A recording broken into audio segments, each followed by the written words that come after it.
다윗을 다시 궁으로 모셔오는 일에 이스라엘 전체 지파 장로들과 유다 지파의 다툼이 있었다는 것, 19장 마지막 부분에 우리가 살펴본 내용인데요. 다윗이 유다 지파에게 자신을 왕궁으로 돌아오게 하는 일에 앞장을 서라는 전가를 하였고 유다 지파가 그 일을 위해 일어났습니다. 나머지 10지파 장로들이 유다 지파에게 나와서 그렇게 말을 하죠. 이스라엘 전체에 비춰볼 때 너희 유다 지파는 다윗에 대하여 지분이 하나라면 우리는 10지파니 10개의 지분이 있다. 다른 말로 얘기하면 너희가 왕이 되어 하나의 권리가 있다면 네 지파는 다 흩어져 있으니까 12지파 중에 이렇게 땅을 받아서 이제 일정한 곳에 정착한 지파는 이제 나머지 11지파이죠. 유다 지파를 빼니까 이제 나머지 10지파인데 그 10지파가 우리는 다윗에 대하여 권리로 따지면 너희보다 10개나 더 있는데 어찌하여 왕을 도적하듯 너희가 모셔왔느냐 이렇게 항변을 하였습니다. 왕을 모셔오는 일에 소외된 10개의 지파 장로들의 이를테면 질투이죠. 이런 일이 생기지 않도록 다윗이 좀 더 진중하게 처신을 하고 모든 지파가 합의하여 함께 왕을 모시는 일을 진행하도록 했다면 더 좋을 뻔했습니다. 이스라엘 10지파의 항의를 받은 유다 지파의 장로들은 왕은 우리의 고륙이다 말하고 10지파 장로들의 말을 듣지 않았고 우리가 왕에게 무엇을 받은 일도 없고 먹은 일도 없다. 왕을 누가 모셔온들 무슨 상관이냐? 이렇게 말을 하고 이 목소리가 커서 나머지 10지파 장로들의 목소리가 이제 쑥 들어가고 말았죠. 다윗의 황궁 이후 이제 정국을 반란을 수습하고 나라를 견고히 세우는 일이 남았는데요.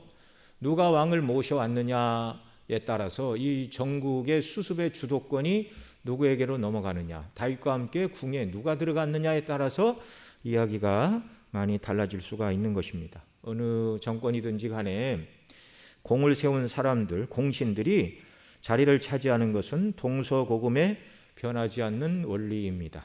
이제 내년에도 우리나라 대통령 선거가 있는데 누가 대통령이 될지 모르지만 대통령이 되는 캠프에 가서 열심히 일한 사람들이 적어도 어디 국영 공영 기업체에 사장이나 임원이나 다 이렇게 한 자리를 차지하는 것이 지금까지 우리나라에도 전해 내려온 전례였다는 것을 우리가 어렵지 않게 알 수가 있습니다. 자, 그런데 이스라엘 10지파의 장로들은 유다 지파가 단독으로 왕을 모셔오는 행동에 질투심을 느꼈고 유다 지파는 자신들이 다윗 왕의 지파라는 이유를 들어 왕은 우리의 고륙이라는 말로 모든 항의를 무시하는 교만을 드러내었습니다. 그러니까 유다 지파와 나머지 10지파 질투와 교만이 부딪혔다 그 말이죠. 질투와 교만이 부딪히자 결국 분노와 다툼으로 이 문제가 기결이 되고 말았습니다. 그것이 지난주에도 말씀을 드렸지만 오늘 우리가 읽은 20장 1절로 2절에서 말하는 세바의 반란을 통하여 나머지 10지파의 질투, 그 다음에 유다 지파의 교만이 한데 어우러져 만들어낸 학작품이 바로 세바의 반란이라는 말씀입니다. 1절로 2절 한 번 더 읽습니다. 마침 거기 난류 하나가 있으니 베냐민 사람 비그리의 아들 세바라 하는 자라. 저가 나팔을 불며 가로되 우리는 다윗과 함께할 분이가 없으며 이새의 아들과 함께할 업이 없도다.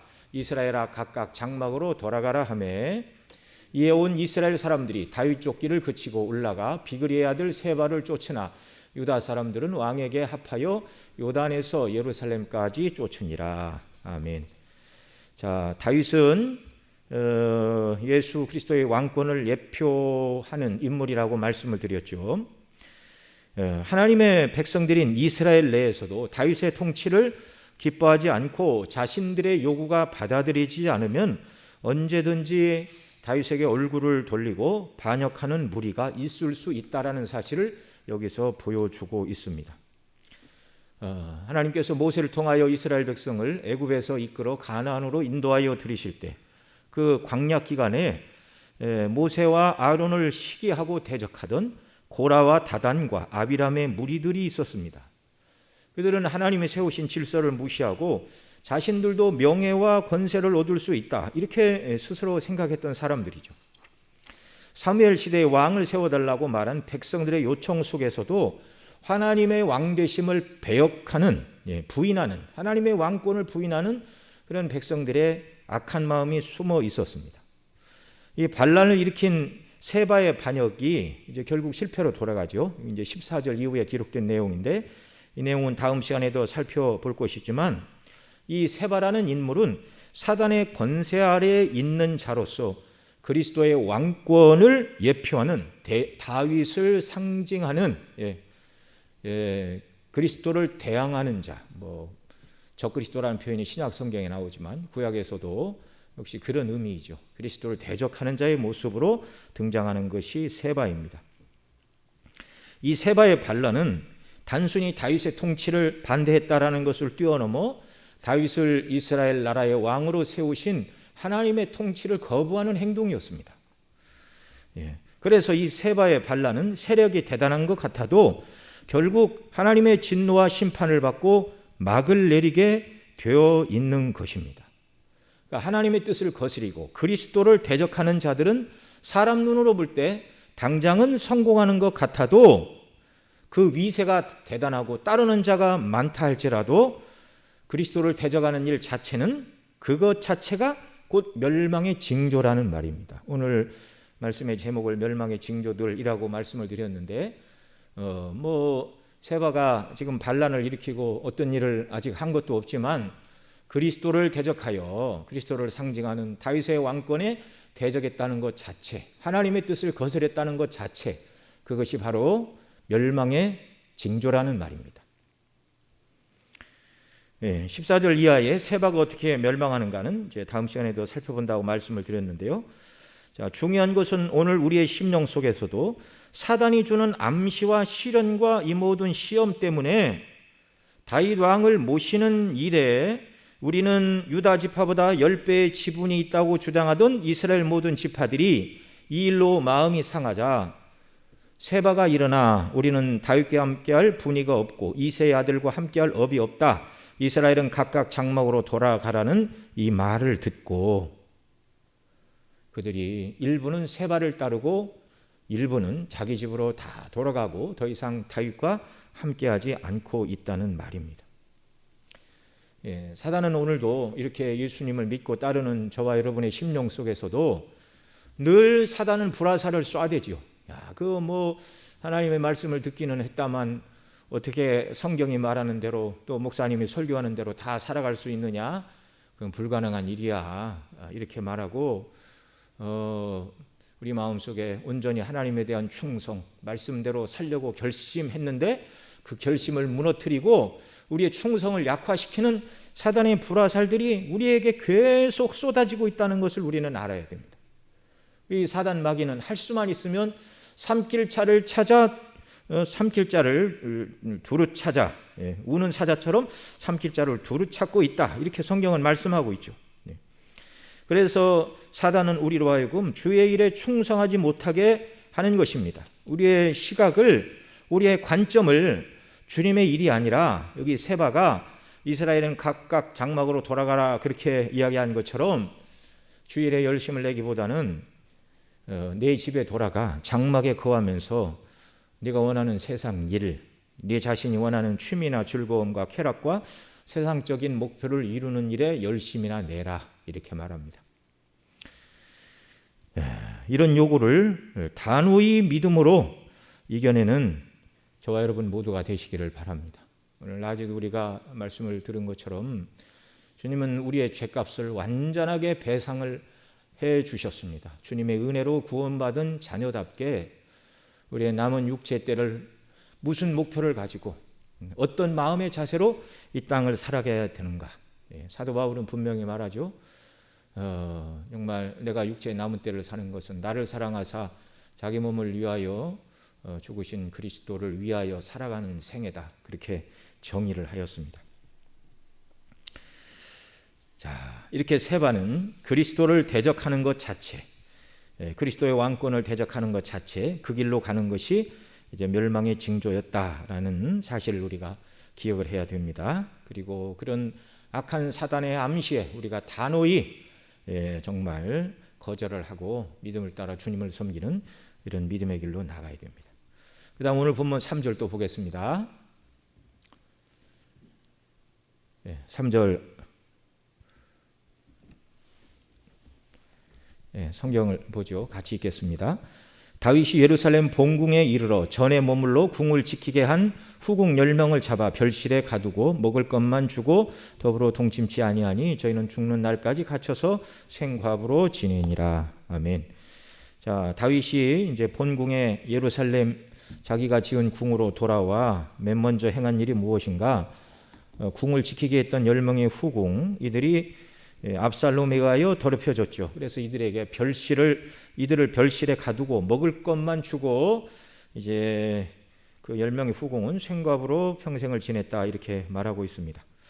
자, 이 여인들의 뭐가 죄가 있느냐 뭐 이렇게 생각할 수도 있겠지만 압살롬의 불의한 일에 맞서 싸우지 않은 허물에 합당한 대우를 받은 것입니다.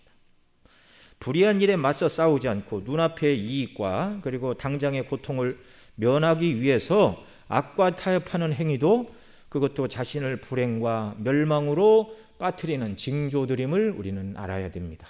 그래서 여러 가지 멸망의 징조들을 여기서 우리가 보고 있는 것이죠.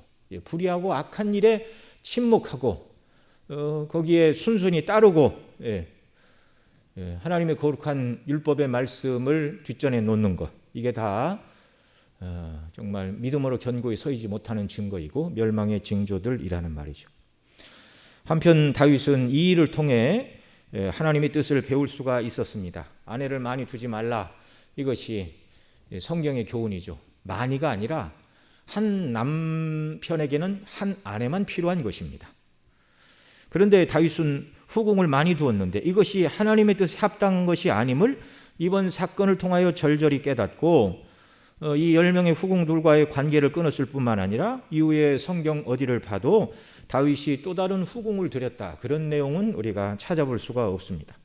그러니까 다윗이 끊지 못했던 그런 여러 여인들을 아내로 맞이하고 후궁을 두는 이러한 일들이 하나님의 혹독한 징계를 받고 나서 얼굴이 뜨뜻해지는 그런 징계와 아픔을 경험하고 나서 육신의 정욕을 따라 살아가는 일을 멈추었다는 사실입니다. 이것은 하나님의 말씀을 거스리고 우리가 무엇인가를 사랑하고 끊어내지 못하는 우상에 매여 있다면 결국 하나님께서는 혹독한 방편을 통하여서라도 그 모든 것을 버리게 하신다는 사실을 저와 여러분은 기억하시기 바랍니다. 여러분, 하나님은요, 그 입에서 한 번 내신 말씀은 변개가 없다는 이 분명한 사실을 우리가 교훈으로 꼭 삼아야 되는 것입니다. 자, 그 다음 이제 4절에서는 다윗이 군대 장관으로 임명한 아마사에게 세바의 반란을 진압하기 위하여 사람들을 소집하라 이렇게 말하는데요. 4절 5절 같이 읽습니다. 왕이 아마사에게 이르되 너는 나를 위하여 3일 내로 유다 사람을 소집하고 너도 여기 있으라. 아마사가 유다 사람을 소집하러 가더니 왕이 정한 기한이 지체된지라. 3일 내로 나머지 10지파는 다 흩어졌으니 왕과 더불어 싸워줄 수 있는 사람은 유다 지파밖에 없습니다. 그래서 유다 지파 전역으로 3일 동안 돌아다니며 군사를 모집하고 그리고 너도 여기 있어라. 더 이상 시간이 지체되면 그래서 이 세바의 반란에 가담하는 사람이 많으면 많을수록 이 반란을 진압하기가 어렵다는 것을 알고 이제 속전속결로 다윗이 이 문제를 해결하려고 하고 있습니다. 이것은 이제 처음에 압살롬이 반역을 일으켰을 때 속전속결로 다윗을 먼저 죽여야 된다, 그렇게 말했던 아히도벨의 그 지략과 같은 내용이죠.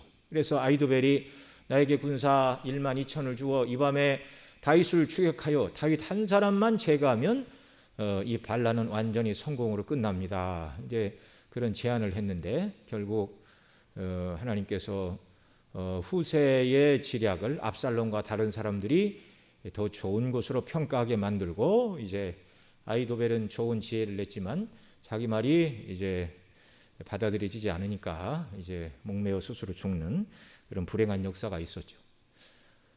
다윗도 백전노장에 이 전투에서 잔뼈가 굵은 왕이요 장군이었기 때문에 빨리 이 문제를 급히 해결하지 않으면 우리 속담에 뭐 호미로 막을 것을 가래로 막아야 된다 그런 표현이 있는데요. 빨리 이 문제를 해결하지 않으면 얼마나 파장이 더 커지게 될지 이걸 모를 일이었습니다. 그래서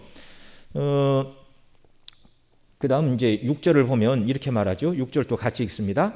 다윗이 이제 아비새에게 이르되 이제 비그리의 아들 세바가 압살롬보다 우리를 더 해하려니 너는 내 주의 신복들을 거느리고 쫓아가라. 저가 견고한 성에 들어가 우리를 피할까 염려하라.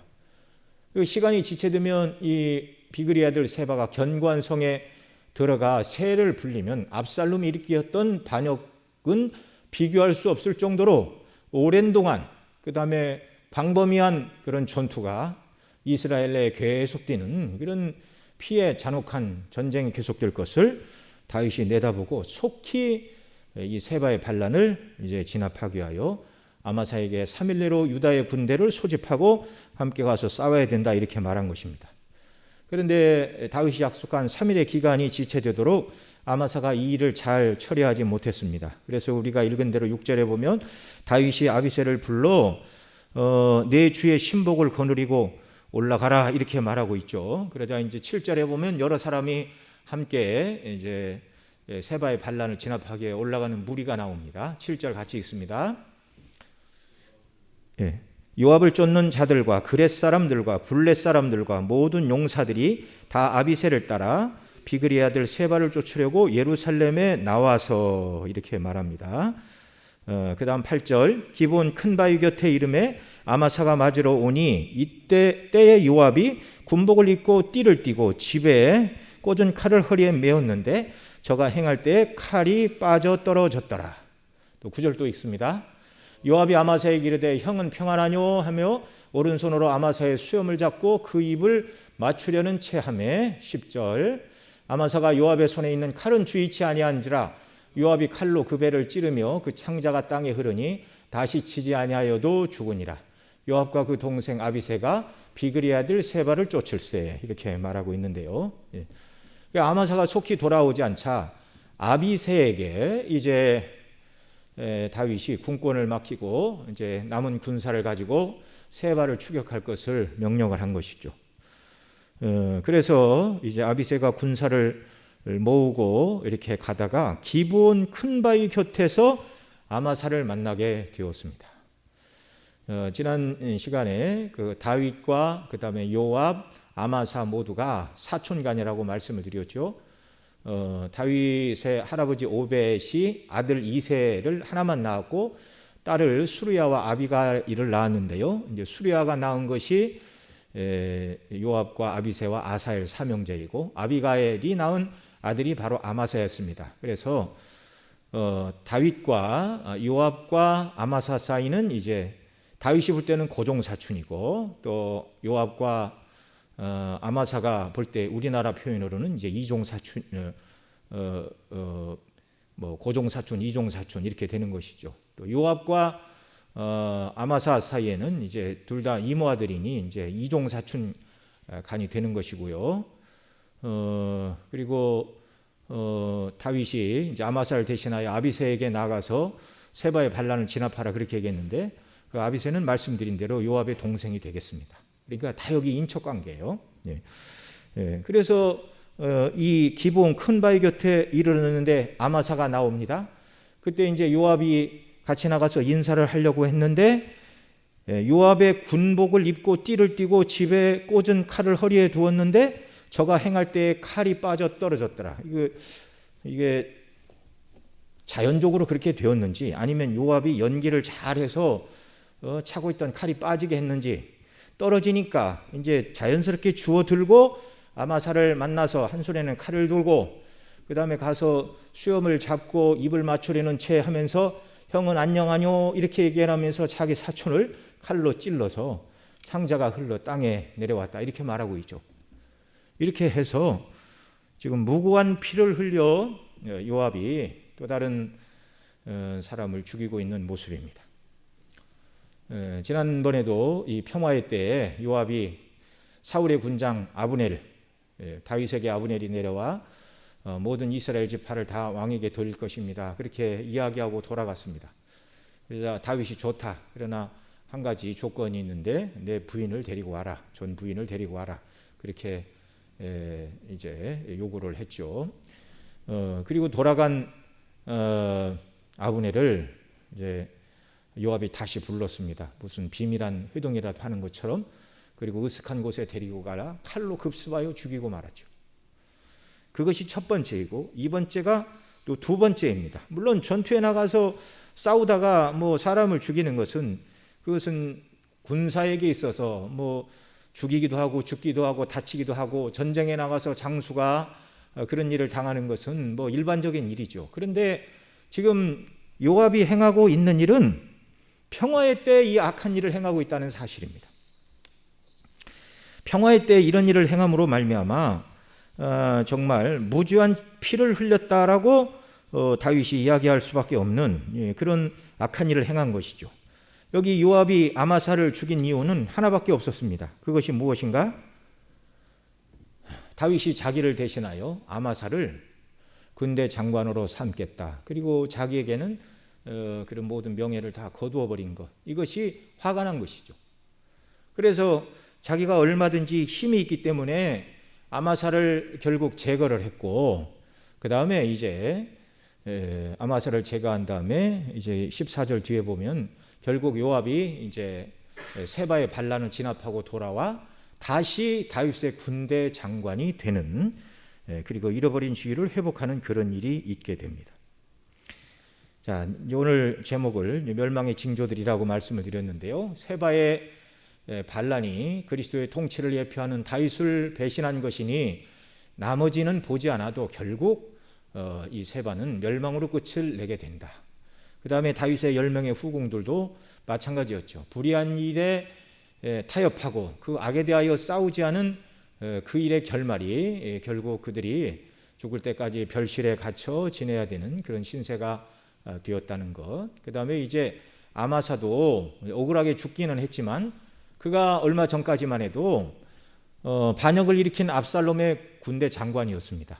그러다가 다윗의 평화 정책에 따라 어떤 그런 처벌도 받지 않고 압살롬의 군대 장관에서 다윗의 군대 장관으로 자리를 이동했지만, 어떻게 보면 하나님의 공의가 아마사가 편히 죽지 못하도록 요압의 손에 의하여 죽게 한 것인데, 그러면 그렇게 말할 수가 있습니까? 요압이 아마사에게 죄를 물었으니 요압은 죄가 없다. 만약에 그렇게 말한다면 예수님을 십자가에 못 박은 빌라도도 무죄하다, 이렇게 말해야 되는 것입니다.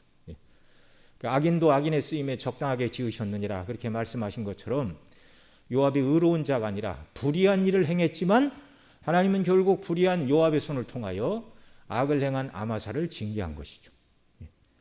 그렇게 해서 반역에 가담한 그런 모든 사람들에게도 하나님은 그들이 행한 악에 대하여 합당한 그런 멸망길을 가도록 섭리적으로 이렇게 역사를 하고 계신 것입니다. 자, 그러면 이 여러 사람을 죽게 한 무죄한 피를 흘린 이 요압, 평화의 때에 말씀드린 대로 사울의 군대 장관 아브넬을 죽였고, 오늘 본문이 말하는 대로 평화의 때에 아마사를 죽인 이 불의하고 악한 요압의 행동, 죄가 없는 것이 아니었습니다. 훗날 다윗은 솔로몬에게 왕위를 물려주고 이렇게 유언을 남기지요. 열왕기상 2장 5절 6절 수레의 아들 요압이 내게 행한 일, 곧 이스라엘 군대의 두 장관 네레의 아들 아브넬과 예델의 아들 아마사에게 행한 일을 내가 알거니와 저가 저희를 죽여 태평시대에 전쟁의 피를 흘리고 전쟁의 피로 자기 허리에 난 띠와 발에 신은 신의 무척건을 내 지혜대로 행하여 그 백발로 평안히 음부에 내려가지 못하게 하라. 그렇게 다윗이 솔로몬에게 유언을 남깁니다. 요압은 평화의 때 아브넬과 아마사의 피를 흘린 것은 그 자신이 불의한 자이며 그런 행동들이 스스로 자신을 멸망으로 이끄는 전주곡이고 징조였다는 사실입니다. 말씀드린 대로 전쟁의 때에 나라의 명운을 걸고 장수가 전쟁터에 나가 싸워지기도 하고 이기기도 하고 사람을 죽이기도 하고 죽기도 하는 그런 일들은 그것은 죄라고 묻지 않으십니다. 전쟁이 일어나서 일어난 일들은.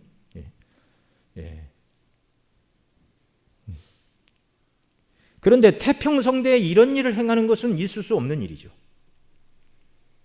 전쟁에 따라도 평화를 위하여 오는 사신을 죽이는 일은 동서고금에 없는 일입니다. 그러니까 치열하게 싸우면서도 물밑으로 계속해서 협상을 하는 사신들은 왔다 갔다 하는데, 그런 사신들은 옥에 가두거나 죽이거나 그렇게 하는 게 예의가 아니에요. 전투를 하면서도.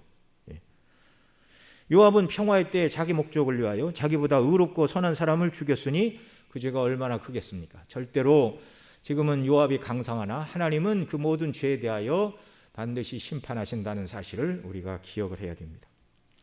성경은 무고한 피를 흘린 살인자들에 대하여 크게 세 가지로 말씀을 하는데요. 첫째로 살인자는 어디에도 피할 수 없다고 하나님은 말씀하십니다. 우리가 여러 번 살펴본 본문이지만 창세기 9장 5절로 6절에서 이렇게 말합니다. 같이 읽습니다. 내가 반드시 너희 피고 너희 생명의 피를 찾으리니 짐승이면 그 짐승에게서, 사람이나 사람의 형제면 그에게서 그 생명의 피를 찾으리라. 무릇 사람의 피를 흘리면 사람이 그 피를 흘릴 것이니 이는 하나님이 자기 형상대로 사람을 지으셨음이니라. 아멘. 자, 반드시 너희 피고 생명의 피를 찾으리니, 이렇게 하나님은 말씀하고 있어요. 피 흘린 자를 하나님이 반드시 찾아서 그 피값을 받아내시겠다라는 말씀입니다.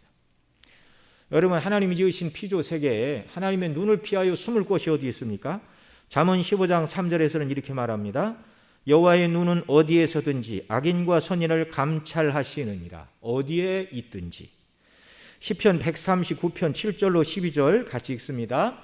내가 주의 신을 떠나 어디로 가며 주의 앞에서 어디로 피하리이까? 내가 하늘에 올라갈지라도 거기 계시며 음부에 내 자리를 펼지라도 거기 계시니이다. 내가 새벽 날개를 치며 바다 끝에 가서 거할지라도 곧 거기서도 주의 손이 나를 인도하시며 주의 오른손이 나를 붙드시리이다. 내가 혹시 말하기를 흑암이 정녕 나를 덮고 나를 두른 빚은 밤이 되리라 할지라도 주께서는 흑암이 숨기지 못하며 밤이 낮과 같이 빛이 나니 주에게는 흑암과 빛이 일반이니이다. 이 피조 세계에 하나님의 얼굴을 피하여 숨을 곳은 아무것도 없다는 것입니다. 음부에 들어간다 할지라도, 바다 끝에 거한다 할지라도, 흑암이 자기를 덮는다 해도 하나님을 피하여 숨을 곳은 없는 것입니다. 욥기 34장 22절에는 이렇게 말합니다. 악을 행한 자는 숨을 만한 흑암이나 어두운 그늘이 없느니라. 어디 사람이 없는 산속 깊은 곳에 혼자 숨어 있다 할지라도 하나님은 그 사람을 반드시 찾아내시는 것입니다. 세상 재판에서는 증거가 부족하여 또는 권세자가 사람을 돈으로 권력으로 매수하여 죄를 지어도 죄가 아닌 것으로 만들 수 있지만 하나님 앞에서는 불가능한 것입니다. 자, 피 흘린 자는 절대 하나님 앞을 피할 수가 없다. 이 분명한 성경이 말하는 사실이고요. 두 번째로 무죄한 피를 흘린 자는 그 형벌을 피할 수 없다. 또 이렇게 말합니다. 앞서 읽은 창세기 9장 6절에 보면 무릇 사람이 피를 흘리면 사람이 그 피를 흘릴 것이니 이는 하나님이 자기 형상대로 사람을 지으셨음이니라. 하나님의 형상으로 지음을 받은 존귀한 존재를 죽였다면 그 피값을 그 자신이 반드시 받아 자기 피를 흘리게 된다는 말씀입니다. 우리가 두 주 전 낮 시간 살펴본 대로 출애굽기 21장 12절에 보면 사람을 쳐 죽인 자는 반드시 죽일 것이나 이렇게 말씀하고 있습니다. 고의로 사람을 죽인 자에게는 다른 형벌이 없습니다. 죽이는 것 이외에. 레위기 24장 17절에도 이렇게 말합니다. 사람을 쳐 죽인 자는 반드시 죽일 것이요. 여기 반드시라는 말은 히브리어로 절대적 부정사로서 어떤 타협도 있을 수 없다는 하나님의 단호한 명령입니다.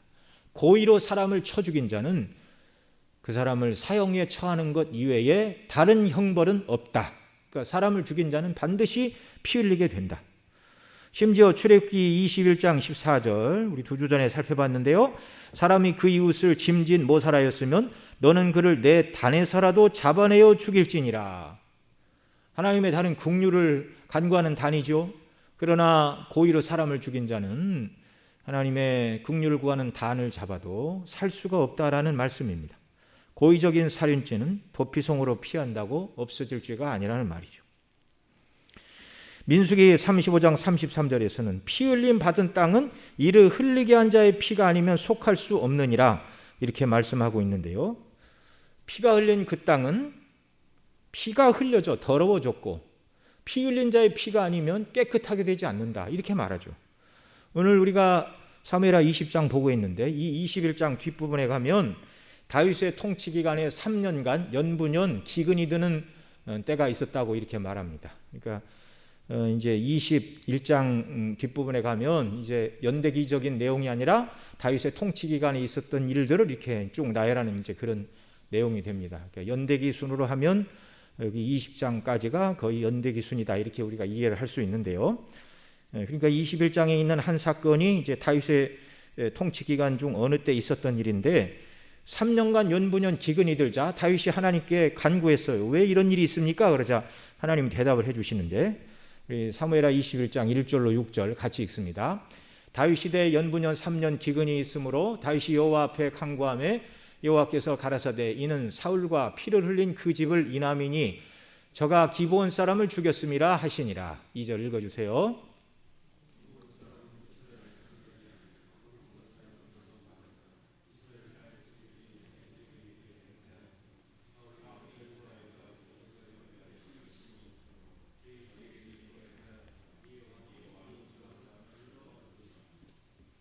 (3절) 다윗이 저희에게 묻되 내가 너희를 위하여 어떻게 하랴? 내가 어떻게 속죄하여 너희가 여호와의 기업을 위하여 복을 빌겠느냐?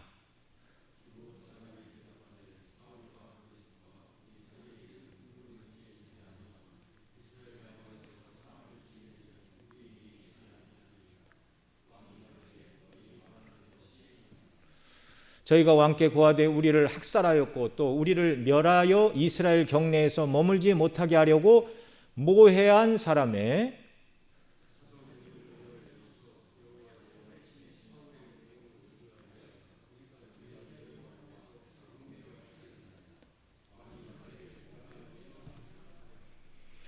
참 무서운 말씀이죠.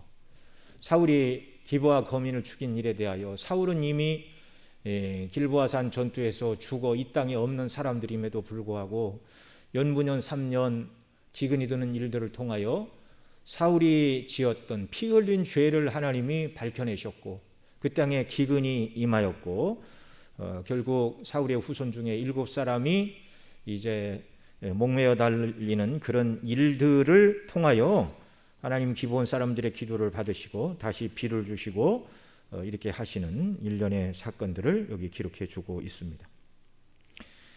자, 사울의 피 흘린 값을 그 후손들에게까지 찾고 있는 그런 모습입니다. 피 흘리면 그 땅이 더러워진다. 피 흘린 죄에 대한 값은 반드시 치르게 되어 있다는 말입니다. 그리고 세 번째로 이 피 흘린 죄에 대해서는 절대로 속전을 받지 말라고 하십니다.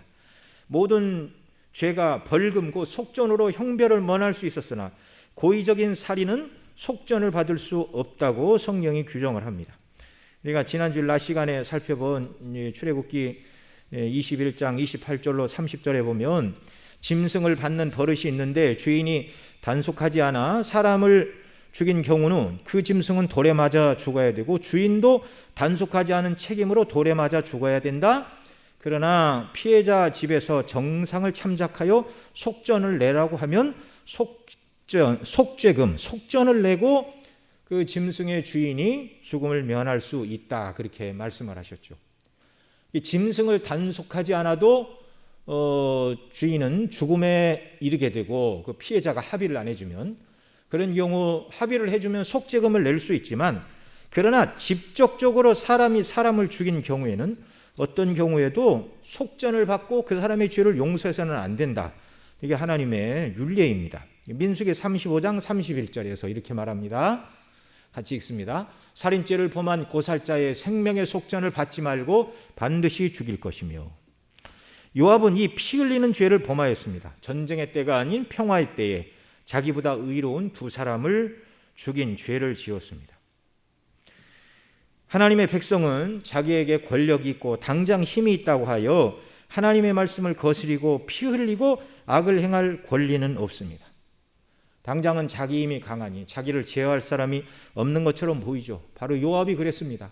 다윗이 내가 힘이 약하니 수레의 아들을 어떻게 할 수 없다, 그렇게 말하였지만 결국 자기 아들 솔로몬에게 그가 정말 편히 죽어서 음부에 들어가지 못하도록 네가 해야 된다, 그렇게 유언을 남겼고 결국 요압이 아도니아의 반역에 가담하는 그 일을 통하여 결국 그가 편안히 죽지 못하고 이제 죽임을 당하게 되는 그런 결말을 맺게 된 것이죠. 우리는 오늘 본문을 통하여 몇 가지 사람들의 경우를 통해서 자기를 파멸에 이끄는 멸망의 징조들을 살펴보았습니다. 세바가 그리스도의 통치를 대변하는 다윗의 왕권의 반기를 든 것, 그거 자체가 멸망길을 가는 것이다. 다윗의 10명의 후궁들 불의에 맞서 싸우지 않고 불의한 일에 타협하고 계속해서 영광과 권세를 누릴 줄 알았지만 그 모든 악한 일에 대하여 하나님은 공의로 갚으셔서 그들이 별실에 갇혀 음식만 먹다가 죽게 되었다, 이렇게 말하고 있고요. 아마사의 악행에 대해서도 하나님이 공의로 갚으셨고, 또 오늘 본문에 드러난 아마사를 죽인 요압, 지금 당장은 그가 심판을 당하지 않으나 결국 그 모든 악한 일에 대하여 하나님은 반드시 피 흘린 죄에 대한 값을 하나님이 찾으신다는 이 분명한 사실을 우리는 확인을 하게 됩니다. 은혜 받은 저와 여러분은 어떻게 살아야 됩니까? 은혜에 합당하게 살아야 되는 것이죠. 주님이 우리를 위하여 완전한 속죄의 값을 다 치러주셨습니다. 우리가 죄를 지었는데 배상은 예수님이 다 하셨어요. 그래서 하나님 앞에 나아갈 수 있고 하나님의 자녀가 되었는데, 우리가 받은 사랑과 용서와 이 은혜에 비추어서 우리를 잘못하는 사람, 서운하게 하는 사람들이 더러 있다 할지라도 그들을 포용하고 사랑을 실천하며 믿는 사람의 삶의 모습이 무엇인가, 그리스도를 닮은 그리스도인의 삶의 모습이 무엇인가를 삶 가운데 드러내고 증거하여 하나님께 영광을 돌리며 살아가는 저와 여러분의 모든 삶이 되시기를 바랍니다. 기도하시겠습니다. 사랑하시는 아버지 하나님, 은혜를 베풀어 주시어서 부족한 저희들 예수님 믿는 믿음을 주시고 하나님의 자녀가 되게 하시고 천국을 소망하며 하루하루 살아가는 놀라운 은혜를 우리에게 베풀어 주셨습니다. 우리가 받은 바 이 은혜와 사랑과 긍휼과 구원이 얼마나 큰가를 늘 기억하게 하시고, 이 사랑의 원리를 따라 이 땅을 살아가는 저희들이 되도록 긍휼과 은혜를 더하여 주시기를 원합니다. 반드시 악에 대하여는 하나님이 심판하시고, 믿음을 따라 살아간 자들, 고난과 고통 앞에서도 믿음을 지키기 위하여 애쓰고 수고한 자들을 하나님이 기억하시고 은혜를 베푸신다는 이 분명한 사실을 붙들고 믿음을 가지고 순종하며 살아가는 저희들이 다 되도록 은혜 더하여 주옵소서. 우리 구주 예수님의 이름으로 기도드리옵나이다. 아멘.